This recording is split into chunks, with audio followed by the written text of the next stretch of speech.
This is Fury with Fury's Insanity, featuring Daphne the doggo, talking about The Witcher, the TV show on Netflix. Let's get into this.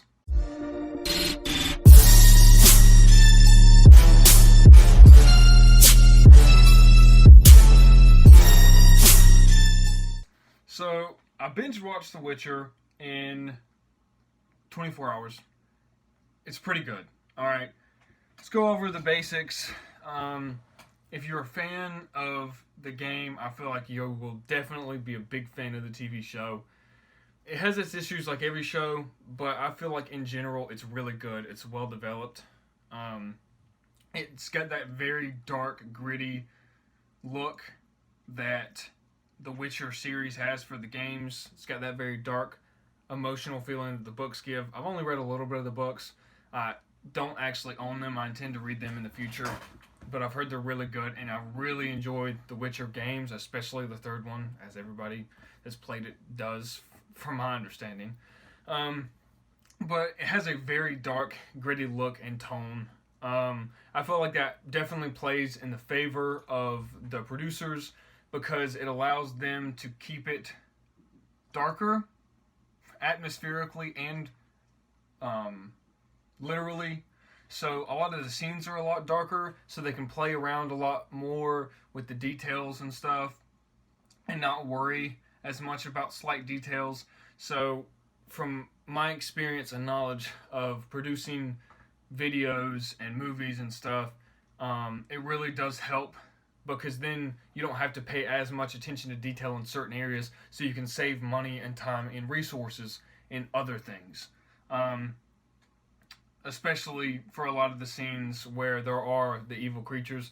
Yeah, I would like to see a little bit more detail with them, but from what you do see, I think they look really, really good. They don't necessarily match the game or what you would expect them to look like if you are a big fan of the games, but they do look really good. They do look realistic and scary. It's really nice.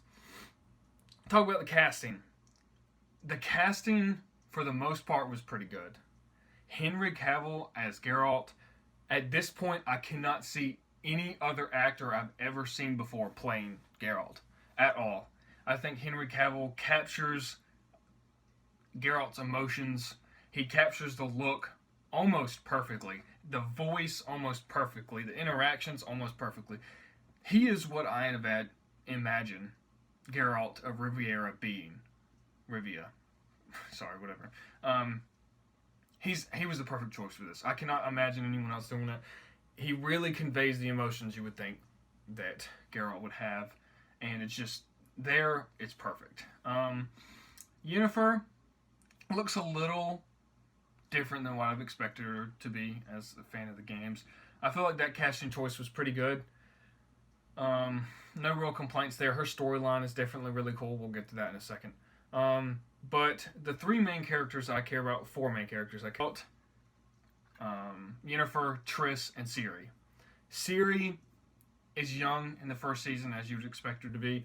I feel like she shoots the part. I think she looks the part. Like, she looks a little different than what I'd expect, but I feel like Ciri, as a child in the games, looks kind of off anyway. So it's pretty good. Anyway, but so Geralt's amazing. Yennefer, Ciri, pretty decent. But Triss is a major problem for me. The actress is beautiful. I think she does an amazing job. But from a game aspect, her hair especially got on my nerves. Because her hair is almost brown. Like, it's got a really light red tint to it, but only if the sun is shining directly on her and she's in the direct light. It's ridiculous because in the games, it's like that is the most defining feature of her as a redhead. Her hair is almost as red as this fucking cup in the game. So it's annoying. But like I said, amazing actress. She's gorgeous. She is a great actress, and she definitely fits the role well. But her hair gets on my nerves because her personality is very fiery, very creative, very outgoing. And her hair, especially in the games, definitely portrays that. And her just having this dull colored hair in the show really got on my nerves. That's honestly my biggest gripe with the whole show. So take that as you will. As a big fan of the Witcher series. Anyway, let's talk about the storyline. Geralt's storyline, there's not really much to say about that. It's really good. Like I said with Henry Cavill, he really portrays the emotions you would expect him to have very well. When everybody's talking shit to him, telling him he's a mutant, telling him how awful he is, that he doesn't take emotions. There's even a scene where somebody says, "I wish I could be like you," with no emotions. There's even a scene where a character says, "I wish I could be like you," with no emotions. And it's crazy how well Henry Cavill does. Like, just the silence, the expressionless look he gives tells all that you need to know. It tells you how much he hurts, how much he feels. It's real for him, whether other people just believe it or not. And there's a certain part he addresses it where Yennefer asks him, "Is it true that you don't have emotions?" Everybody says that you don't, and he says, we allow them to believe what they want to believe. And that's the truth. Thinking that someone has no emotions just because they're different than you. It's ridiculous. But he portrays it very well. Yennefer's storyline is brutal, honestly. It's kind of crazy, a little awkward, but good. Triss is only in a little bit of it. I think she's in 3 episodes, because I didn't read the books, so I don't know if that's a normal thing. Another thing, I do know a little bit about the books, and I do know that it is following them fairly well.